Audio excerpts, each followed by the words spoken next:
मुख्यमंत्री बनने के बाद जब मैंने शपथ ली, उस समय एक परंपरा होती है कि मुख्यमंत्री महोदय को सचिवालय में जाना पड़ता है। सचिवालय के अधिकारी कर्मचारी उनका एक रस्म अदायगी के तहत मुख्यमंत्री की कुर्सी पर पहुंचने के लिए वो आगे ले जाते हैं। लेकिन मैंने सोचा कि अब मैं मुख्यमंत्री बन गया हूं तो ऐसे लोगों के पास जाऊं जिन लोगों की आवाज नहीं है, जिन लोगों का सहारा नहीं है। और मैं उस बालिका आश्रम में गया और वहां मैंने सीखा कि किस तरह हमारी बेटियां, जिनके माता नहीं है, जिनके पिता नहीं है, वो अपना जीवन व्यतीत कर रही है।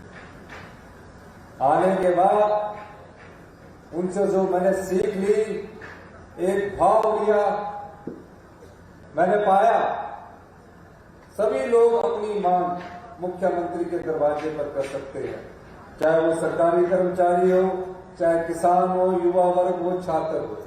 लेकिन एक समाज का ऐसा वर्ग है जिसकी आवाज हमारे दरवाजे तक पहुंचने में मुश्किल आ सकती है। और मैंने प्रयास किया और उस प्रयास को हम अपनी जामा पहना रहे हैं। मैंने पता किया, क्योंकि कोई भी शुभ कार्य पुण्य कार्य से शुरू होना चाहिए। मैंने पता किया तो कहा, ये जो अनाथ बच्चे हैं, जिनके माता नहीं है, पिता नहीं है, 18 साल बाद हम इनको कुछ भी नहीं देते हैं, इन्हें अपने हाथ पर छोड़ दिया जाता है। बेटी 18 साल की हो, वो क्या बीतता होगा उस माँ बाप के पास जिस बेटी को आगे शिक्षा देने वाली मां ना हो। मेरी कोशिश हुई और हमने उस प्रयास में सफलता प्राप्त की। हमने उन अनाथ बच्चों के लिए 27 साल उनकी उम्र कर दी और कहा 27 साल तक सरकार ही माता है, सरकार ही पिता है। ये मेरा पहला कार्य था। अब परिवार में बच्चे होते हैं। अपने बच्चों के लिए तो हम बहुत मेहनत करते हैं, ट्यूशन लगाएंगे, ITI में ले जाएंगे। हमने कहा कि इन बच्चों को भी ट्यूशन के लिए सरकार पैसे देगी।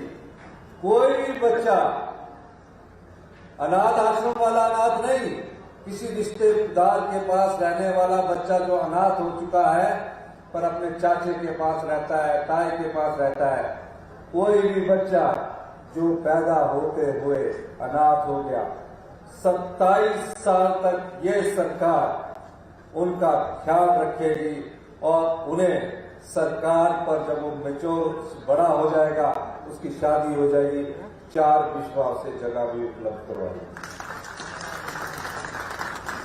हम परिवार के बच्चों के साथ घूमने जाते हैं, जैसे हम जाते हैं। मैं सोचता हूं कि हम जाते हैं तो अपने बच्चे को बोलते हैं कि अच्छी तरह जाना है, ट्रेन में जाएंगे, AC 2 टायर लेंगे, जहाज में जाएंगे। हमने कहा कि इन बच्चों को दया भाव में नहीं छोड़ना चाहिए। दया भाव क्या है? दया भाव ये कि ये बच्चे, मैंने एक बच्चे को पढ़ाने का ठेका ले लिया और मैं उसकी फीस जमा कराता हूं। कई बार ऐसा होता है जिस बच्चे को पढ़ाने का आपने जिम्मेवारी ली होती है, वो भूल जाता फीस देने के लिए।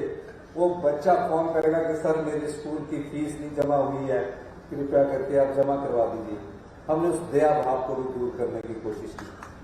हमने कहा जो भी बच्चा IIT, AIIMS, NIT, BSc nursing, doctor और भी शिक्षा के क्षेत्र में जहां जाएगा, उसका पूरी फीस हिमाचल प्रदेश सरकार देगी। सरकार ही माता, सरकार ही पिता के देगी। यही नहीं, उसकी पॉकेट खर्चा 4000 रुपया महीना सरकार देगी।